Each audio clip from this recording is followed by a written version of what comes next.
Hello, welcome back to our course, Coping and Growth from Critical Life Challenges. Previously, we mentioned the definitions of health status, disability, and wellness. Wellness is a state of optimum health, comes with vigor, vitality, and ability to live life to its fullest. It covers not only physical aspects, but also psychosocial ones.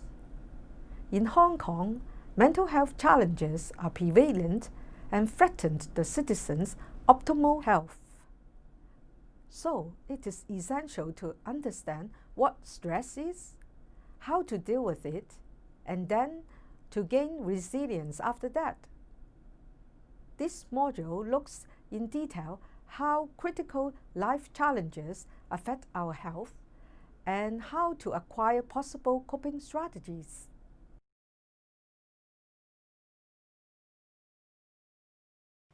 Are you aware of the mental health situation in Hong Kong? Mental health problem is a significant public health concern in Hong Kong. The Mental Health Report in 2017 revealed that the prevalence of common mental disorders among Chinese adults aged from 16 to 75 was 13.3%. The most common one was mixed anxiety and depressive disorder. 4.8% of the general public aged between 18 and 64 is diagnosed with severe, nonspecific psychological distress. The demand for hospital authority services has been on the rise, as evident in the increase in the number of patients with mental illness under its care. Indeed, stress is one of the significant factors contributing to mental disorders. Most citizens are suffering from anxiety, even if they have not reported it to the hospital. Although stress is closely related to our daily life, we know little about it and even sometimes negatively label it as a monster. Stress is the state of an organism when reacting to challenging new circumstances. It may be from an unexpected or challenging event in the environment, and the stressful event requires readjustment. Thoughts, feelings, behaviors, and physiological reactions are all involved. And the stressor is the stimulus that produces feelings of tension. For example, we may feel very stressful when we need to catch the deadline that is 1 hour later because we have not begun yet. The stressor is that deadline in this condition. A great variety of environmental conditions, both positive and negative, can produce stress. But we need to notice that different individuals respond to the same situations in different ways. For example, in response to the challenge of the job, some workers experience stress severely, while others can easily tolerate the same event. The perception may depend on the physiological and psychological state of the person. For example, consider the time that you were doing your term paper.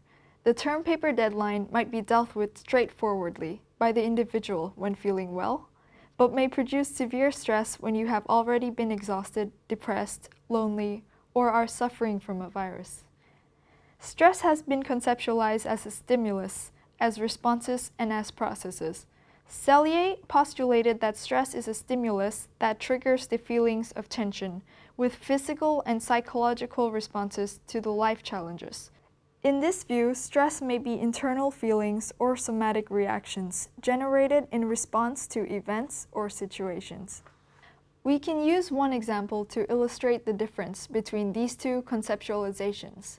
For instance, a man called Rolando and his wife just had twin babies, and their life changed dramatically. He now has more responsibilities in the family, and at the same time, he has less time to sleep. According to the first conceptualization, he is experiencing the stress, while according to the second conceptualization, the issue of whether Rolando is experiencing stress depends on several other factors, such as how he feels about his new responsibilities as a father or the increasing financial burden. His response to the change in his life, not the changes themselves, are more critical. Lazarus saw both of the previous approaches as valuable but inadequate and chose to treat stress as a process involving the interaction between the person and his or her environment. The degree of stress depends on how it fits between the individual and his or her environment. What a person thinks about the demands of the situation and personal abilities to meet those demands are critically important. What triggers stress?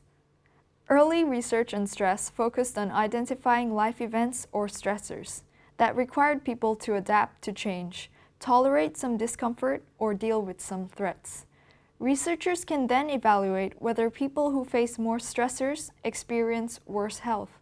They form three categorizations, namely daily hassles or uplifts, life events, and cataclysmic events.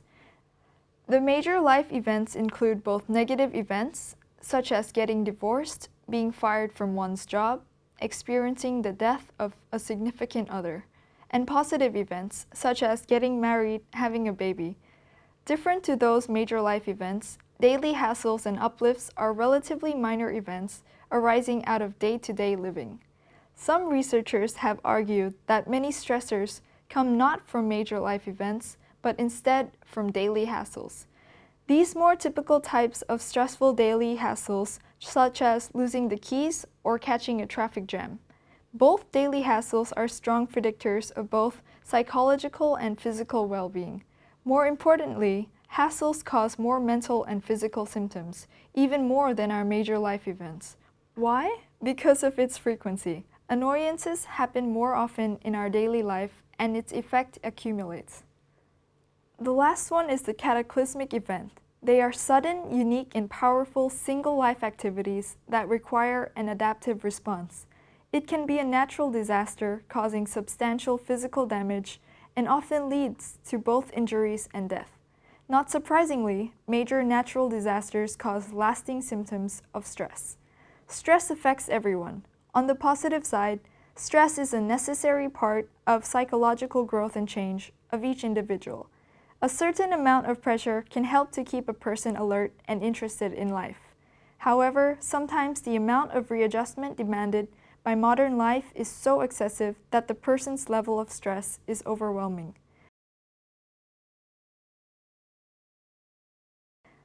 Although many observations suggest that stress may lead to illness, this does not always occur. We all meet the challenge, but many people remain healthy. What is the relationship between stress and disease? What happens to our body when we face pressure? In a serious condition, we may suffer from illnesses triggered by the stress. There are two kinds of the illnesses. One is the acute conditions, and the other is the chronic conditions. Acute conditions are more debilitating and require more care, such as appendicitis, acute leukemia, and strep throat, while the chronic one is long-term, often permanent, and leaves a residual disability. Some common chronic illnesses are heart diseases, strokes, arthritis, and the like. The Hong Kong government conducted periodical surveys to see the physical health condition in 2015. Overall, 57% of people aged 15 or above reported that they had acute health problems during the 30 days preceding the survey. Females were more likely to have such problems than males. Common cold or influenza, joint pain, swollen joints, low back pain, persistent cough, and neck pain were the 5 most frequently reported acute health problems encountered by the Hong Kong population. Some acute conditions were more common in older age groups or exhibited an increasing trend with age. The government also collected information on the chronic health conditions were diagnosed in the 12 months preceding survey. Overall, 39.6% of persons aged 15 or above reported one or more doctor-diagnosed chronic conditions. Among these persons, 20.1% had one or more chronic conditions first diagnosed within the 12 months before the survey. Hypertension is the main type of chronic disease in Hong Kong.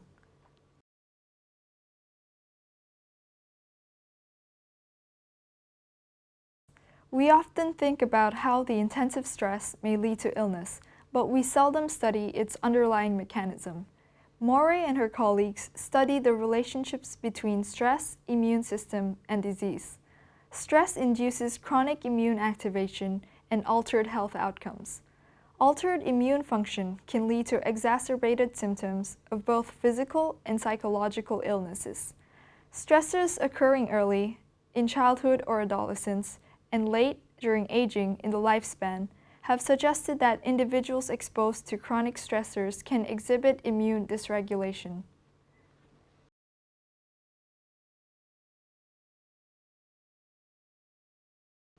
Stress and coping across lifespan. Stress and coping processes change across the lifespan, requiring life wisdom to understand the change and then get growth.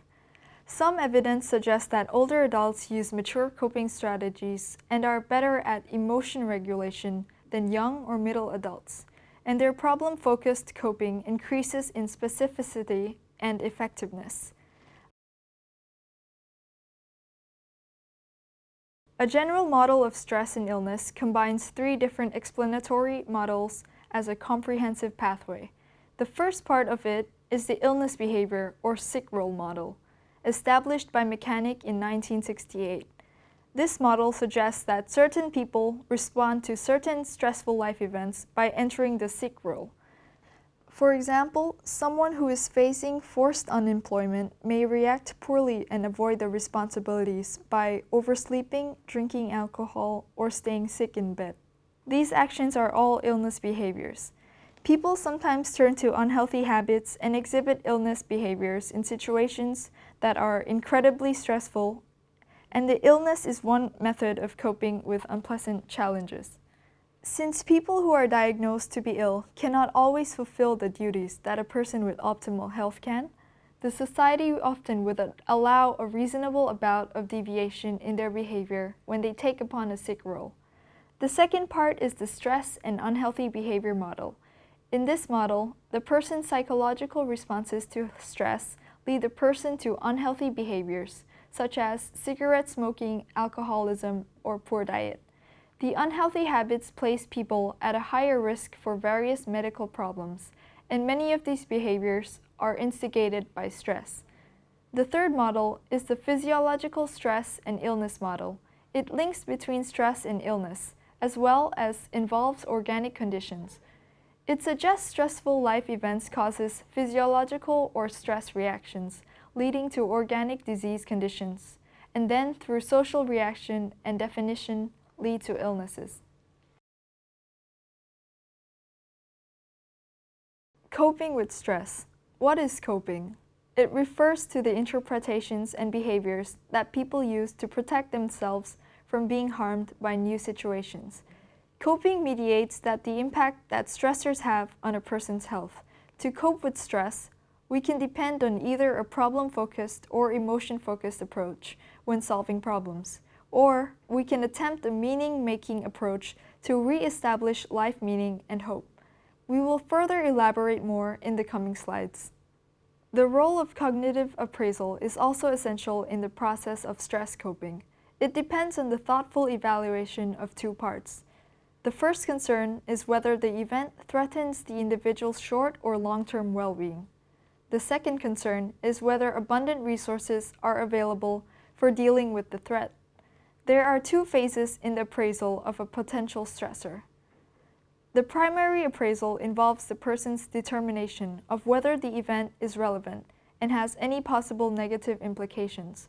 For example, you may ask, what does the stressor mean to me? The secondary appraisal involves the person's determination of whether his or her abilities and resources are sufficient to overcome the threat of potential harm. The second appraisal is concerned about the resources that are available and easily accessible, including the motives, values, and ability. The positive and negative appraisals are different. For example, from a positive view, the individual is confident that his or her resources can handle the threat. The individual would like to take it as a challenge and do the best for it, while the negative view is that people are not confident enough to face the threats. Another stress coping model is homeostatic control model. It combines the unconscious and conscious parts to achieve subjective well-being. The unconscious parts, the individual's personality, provide a steady and sufficient background that determines the set point range for the whole homeostatic system. A set of cognitive buffers involving perceived control, like optimism, self-esteem, or control, absorb the impact of different need states, and together with personality, create subjective well-being. There are some external buffers from the surrounding environment as well, such as money and relationships. Those met and unmet needs act directly on the cognitive buffers. The met needs to reinforce the buffering system and the unmet needs to provide motivation. Both of them contribute to subjective well-being.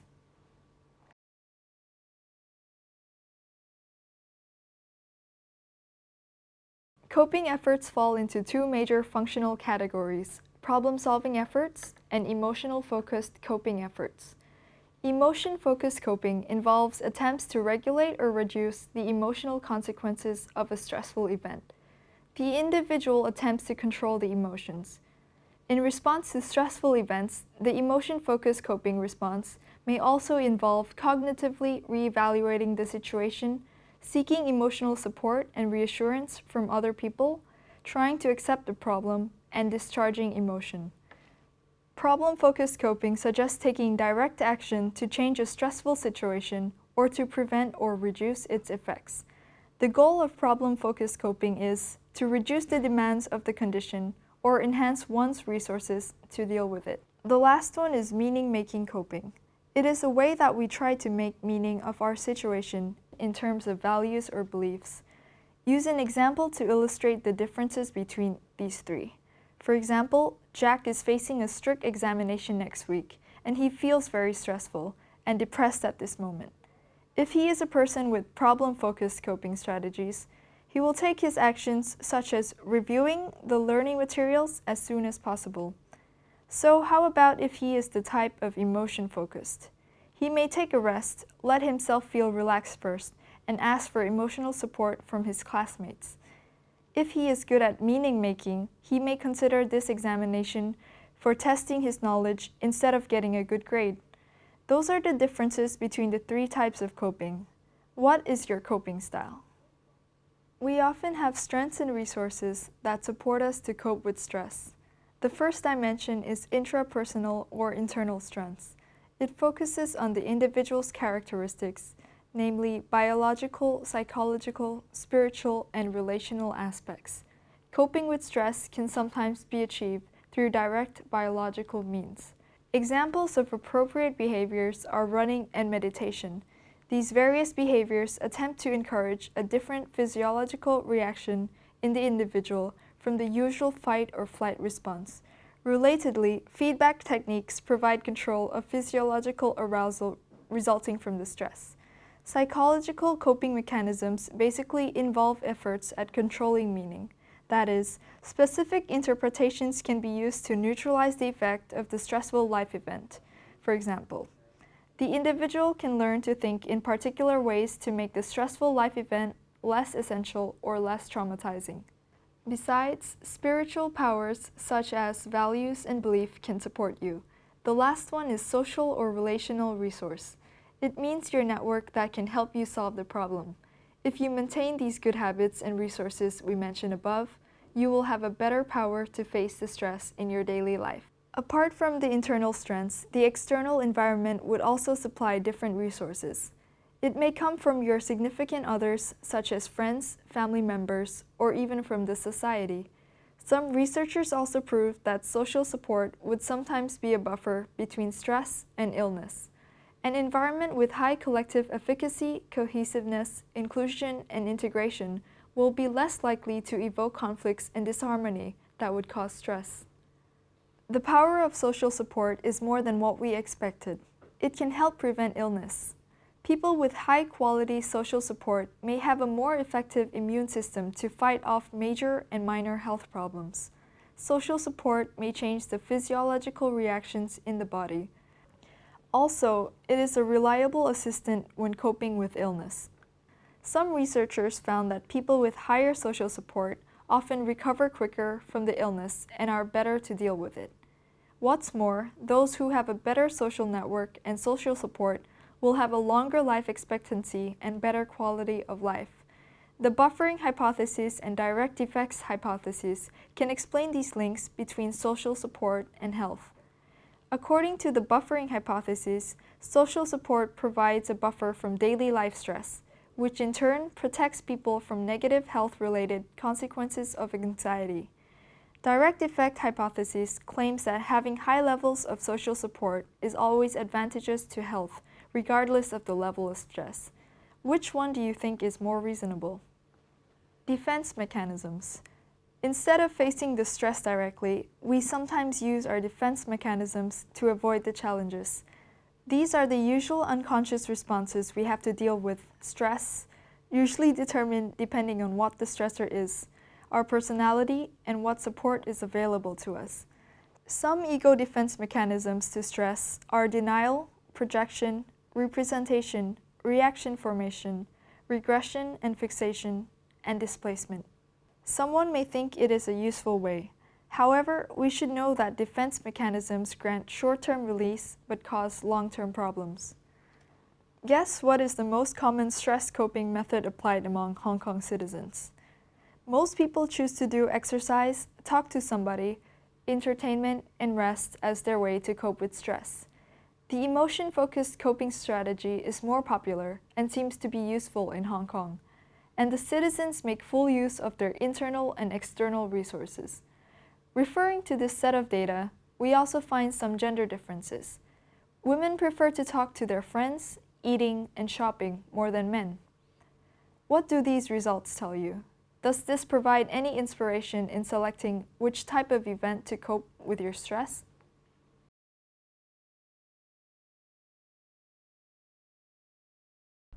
In this module, we talk about the critical challenges, stress and illness in our daily life. Often, stress is a cause or predictor to illness, and at the same time, illness brings more stress. There are different pathways and models to explain the link, and we have introduced some to you. Among the coping strategies, we learned 3 types, namely problem-focused, emotional-focused, and meaning-making. There are both individual and situational viability in determining which type are most effective.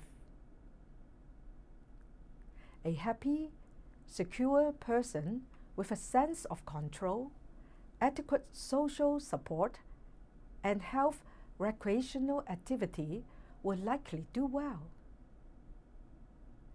We need to find out and utilize our internal and external resources to assist us when coping with stress and achieving well-being.